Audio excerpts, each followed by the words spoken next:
Hello, good afternoon.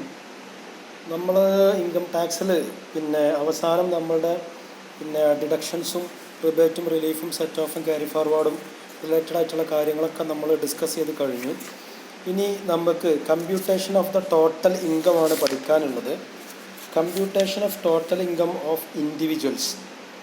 Okay, ഇതാണ് നമുക്കിനി പഠിക്കാനുള്ളത്. അപ്പം അതൊന്ന് നോക്കാം. ഈ SSEs എന്ന് പറയണത് സാധാരണഗതിയിൽ നമ്മളെ SSEs നമ്മൾ പറയാറുള്ളത് ഒന്ന് ഇൻഡിവിജ്വൽ, രണ്ട് ഹിന്ദു അൺഡിവൈഡഡ് ഫാമിലി HUF, മൂന്നാമത്തത് firm, then association of persons or body of individual, company, local authority and artificial juridical person. ഈ 7 പാർട്ടീസിനെയാണ് നമ്മൾ എന്ത് പറയാം, അസസീസ് എന്ന് പറയാം. ഓക്കെ, ഈ 7 അസസീസിനും നമ്മൾ അതിൻ്റേതായിട്ടുള്ള രീതിയിൽ അവരുടെ ടോട്ടൽ ഇൻകം കാൽക്കുലേറ്റ് ചെയ്യുകയും അതിൻ്റെ ഓരോന്നിൻ്റെയും അസസ്മെൻറ്റ് നടത്തുകയും ചെയ്യേണ്ടതുണ്ട്. ഓക്കെ, ഓരോന്നും വ്യത്യസ്ത രീതിയിലായിരിക്കും ഉണ്ടാവുക. ഇൻഡിവിജ്വലിന് കാൽക്കുലേറ്റ് ചെയ്യുന്നത് പോലെ ആയിരിക്കില്ല കമ്പനിക്ക് കാൽക്കുലേറ്റ് ചെയ്യാം. ഓക്കെ, അപ്പോൾ അത് വ്യത്യാസം ഉണ്ടാവും. ഇപ്പോൾ നമുക്ക് നമ്മുടെ സിലബസിൽ പറഞ്ഞിട്ടുള്ള പ്രധാനപ്പെട്ട അസസ്മെൻറ്റുകൾ മാത്രം പഠിക്കാം. അതിലേറ്റവും പ്രധാനപ്പെട്ട ഒന്നാണ് ഇൻഡിവിജ്വൽസിൻ്റെ computation of total income.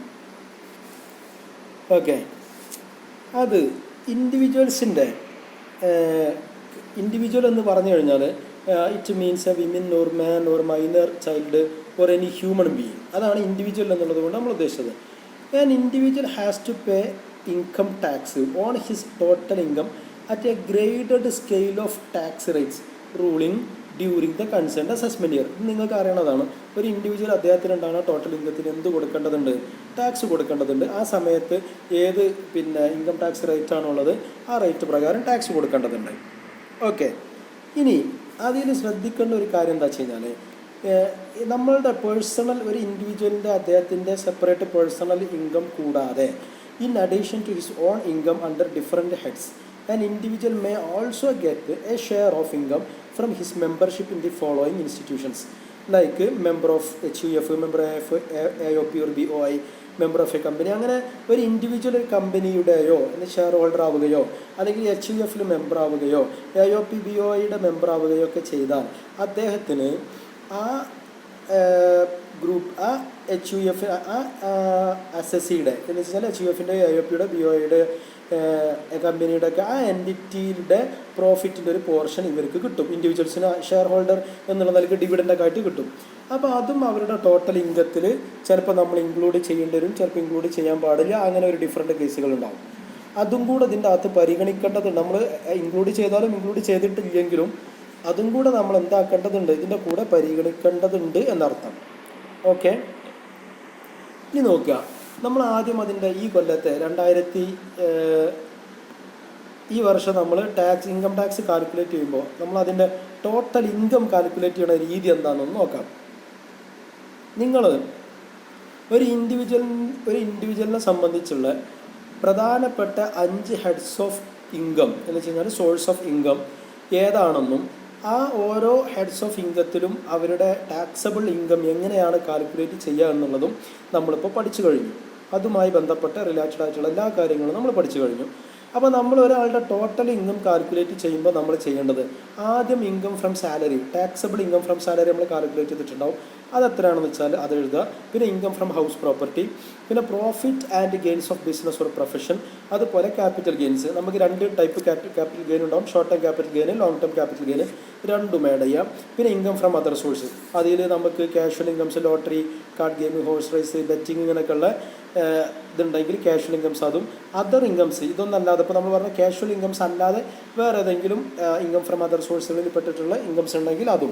For example പറയുകയാണെങ്കിൽ ഇപ്പോൾ ടീച്ചേഴ്സൊക്കെ ആണെങ്കിൽ പേപ്പർ വാല്യൂഷനൊക്കെ പോകും. ഇപ്പോൾ പേപ്പർ വാല്യൂഷൻ അവർക്ക് ഒരു നിശ്ചിത എമൗണ്ടിൽ റെമ്യൂണറേഷൻ കിട്ടും. അതൊക്കെ അതർ ഇൻകം ആയിട്ടാണ് നമ്മൾ കണക്കാക്കുക.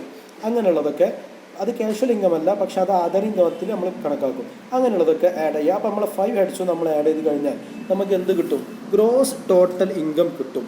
ആ ഗ്രോസ് ടോട്ടൽ ഇൻകത്തിൽ നിന്ന് നമ്മൾ സെക്ഷൻ 80C തൊട്ട് 80U വരെയുള്ള സെക്ഷൻസ് നമ്മൾ പഠിച്ചു, പ്രോബ്ലംസൊക്കെ നിങ്ങൾ ചെയ്തിട്ടുണ്ടാവുമെന്ന് വിചാരിക്കണം. അതൊക്കെ നമ്മൾ അതിൻ്റെ അകത്തുള്ള ഡിഡക്ഷൻസുകളൊക്കെ കുറച്ച് കഴിഞ്ഞിട്ട് നിങ്ങൾക്ക് എന്താണോ കിട്ടുന്നത് അതാണ് ടോട്ടൽ ഇൻകം. ഓക്കെ, അങ്ങനെ ടോട്ടൽ ഇൻകം കിട്ടിക്കഴിഞ്ഞിട്ട് ആ ടോട്ടൽ ഇൻകത്തിനാണ് നമ്മൾ ടാക്സ് കൊടുക്കേണ്ടത്. ടാക്സ് കൊടുക്കുമ്പോൾ നമുക്ക് ഡിഫറൻറ്റ് സ്ലാബ് റേറ്റ് ഒക്കെ വെച്ചിട്ടാണ് കൊടുക്കുക, ഞാൻ പറഞ്ഞുതരാം. അപ്പോൾ ആദ്യം അത് നോക്കുന്നതിന് മുമ്പ് നിങ്ങൾ എന്താക്കണം, ടോട്ടൽ ഇൻകം കാൽക്കുലേറ്റ് ചെയ്യുന്ന പ്രധാനപ്പെട്ട ഒരു 3 പ്രോബ്ലംസ് എങ്കിലും അല്ലെങ്കിൽ ഒരു 4 പ്രോബ്ലംസ് എങ്കിലും നിങ്ങൾ ടോട്ടൽ ഇൻകം കാൽക്കുലേറ്റ് ചെയ്യാനുള്ള മുഴുവൻ അഡ്ജസ്റ്റ്മെൻറ്റ്സും വരുന്ന രീതിയിലുള്ള ഒരു 4 ഇല്ലസ്ട്രേഷൻസ് എങ്കിലും നിങ്ങൾ നോട്ട്ബുക്കിൽ ചെയ്തു വെക്കുക. ഓക്കെ, എന്നിട്ട് നമുക്കതിൻ്റെ ടാക്സ് കാൽക്കുലേഷനിലേക്ക് പോകാം. ഈ computation of tax is done according to the rates prescribed by the finance act which is passed annually by the parliament. എല്ലാ വർഷവും പാർലമെൻറ്റിൽ എന്ത് ചെയ്യും, ബജറ്റ് അവതരിപ്പിക്കുമ്പോൾ അതിൻ്റെ കൂടെ ഫിനാൻസ് ബില്ലും കൂടെ അവതരിപ്പിക്കും. ആ ഫിനാൻസ് ബില്ലിൽ ഉണ്ടാകുന്ന ഒരു പ്രധാനപ്പെട്ട ഘടകമാണെന്ത്, ഇൻകം ടാക്സ് റേറ്റ് എന്ന് പറയുന്നത്. അപ്പോൾ ആ റേറ്റ് വെച്ചിട്ടാണ് ആ അസസ്മെൻറ്റ് ഇയറിലുള്ള ടാക്സ് നമ്മൾ എന്താക്കേണ്ടത്, നമ്മൾ ടാക്സ് റേറ്റ് കാൽക്കുലേറ്റ് ചെയ്യേണ്ടത്. Any amount payable and the amount of refund due shawl B rounded of two the nearest multiple of 10. നമ്മൾ എന്ത് ചെയ്യണം, നമ്മൾ ടാക്സ് കാൽക്കുലേറ്റ് ചെയ്യുകയാണെങ്കിലും ഇപ്പോൾ നമ്മൾ ഏത് എമൗണ്ട് നമ്മൾ നമ്മൾ ടാക്സ് അതോറിറ്റിക്ക് അല്ലെങ്കിൽ ഗവൺമെൻറ്റിന് അങ്ങോട്ട് കൊടുക്കാനുള്ള ഏതായാലും, അതിപ്പോൾ നമ്മൾ ഈ ടാക്സ് ആവാം, ചിലപ്പോൾ ഇൻട്രസ്റ്റ് ഉണ്ടാവാം, ചിലപ്പോൾ പെനാൽറ്റിയോ ഫൈനോ അങ്ങനെ ഏതെങ്കിലുമൊക്കെ ആവാം. അങ്ങനെ ഏതും നമ്മൾ അങ്ങോട്ട് കൊടുക്കാനുണ്ടെങ്കിൽ അതും, നമുക്ക് ഇങ്ങോട്ട് റീഫണ്ട് കിട്ടാനുണ്ടെങ്കിൽ അതും എന്ത് ചെയ്യും, നിയറസ്റ്റ് മൾട്ടിപ്പിൾ ഓഫ് 10 റുപ്പീസിലേക്ക് നമ്മൾ അതിനെ കൺവേർട്ട് ചെയ്യണം. ഓക്കെ, ഇനി അതിൻ്റെ റേറ്റിലേക്കൊന്ന് പോയി നോക്കാം. Income tax rate for the assessment year 2020-21.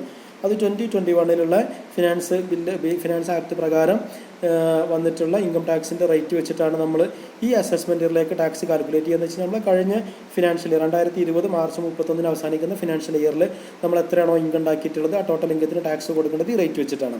അത് നമ്മൾ പഠിക്കുമ്പോൾ നമ്മൾ അതിൻ്റെ വ്യത്യസ്ത രീതിയിൽ തന്നെ പഠിക്കണം. നമ്മുടെ ഇൻഡിവിജ്വൽ റെസിഡൻറ്റിനെ നമ്മൾ 3 രീതിയുണ്ട്. ഒന്ന് വെച്ച് കഴിഞ്ഞാൽ സാധാരണ ഇൻഡിവിജ്വൽ റെസിഡൻറ്റ്, അതുപോലെ അവർ സീനിയർ ആകുമ്പോൾ 60 വയസ്സിന് മേലെ ആയാൽ, 60 വയസ്സോ അതിന് മേലെ ആയാൽ, പിന്നെ സൂപ്പർ സീനിയർ അതിന് 80 വയസ്സോ അതിന് മേലെ ആയാൽ. ഓക്കെ, പിന്നെ HUF, IOP, BOA, അങ്ങനെ നമുക്ക് 3 കാറ്റഗറി തന്നെ പറയാനുണ്ട്. അപ്പോൾ നമ്മൾ ആദ്യം ഒരു ഇൻഡിവിജ്വലാണ്, അത് റെസിഡൻ്റാണ്, സീനിയർ സിറ്റിസൺ ആണ് എന്ന് വെച്ച് കഴിഞ്ഞാൽ അദ്ദേഹത്തിൻ്റെ വയസ്സ് 60 വയസ്സോ അതിൽ കൂടുതലോ ആണെങ്കിൽ അദ്ദേഹത്തിൻ്റെ ടോട്ടൽ ഇൻകത്തിന് ടാക്സ് കാൽക്കുലേറ്റ് ചെയ്യേണ്ടത് ഇനി പറയുന്ന റേറ്റ് വെച്ചിട്ടാണ്.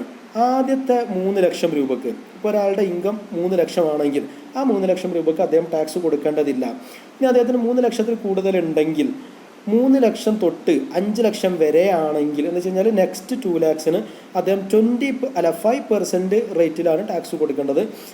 ഇനി 5 ലക്ഷത്തിന് മേലെ വരികയാണെങ്കിൽ എന്ന് വെച്ച് കഴിഞ്ഞാൽ ആദ്യത്തെ 3 ലക്ഷത്തിന് കൊടുക്കേണ്ട, പിന്നത്തെ 2 ലക്ഷത്തിന് 5%, അപ്പോൾ ടോട്ടൽ 5 ലക്ഷമായി. ആ 5 ലക്ഷത്തിന് മേലെ നമ്മുടെ ഇൻകം പോവുകയാണെങ്കിൽ നെക്സ്റ്റ് 10 ലാക്ക് വരെ എന്ന് വെച്ച് കഴിഞ്ഞാൽ നെക്സ്റ്റ് 5 ലാക്ക് എന്ന് വെച്ച് കഴിഞ്ഞാൽ നമ്മൾ ഇൻകം അപ് ടു 10 ലാക്ക് വരെ, 5 ലാക്ക് ടു 10 ലാക്ക് വരെ ആണെങ്കിൽ ആ 5 ലാക്ക് ടു 10 ലാക്ക് വരെയുള്ള 5 ലാക്കിന് നമ്മൾ എന്ത് കൊടുക്കണം, 20%.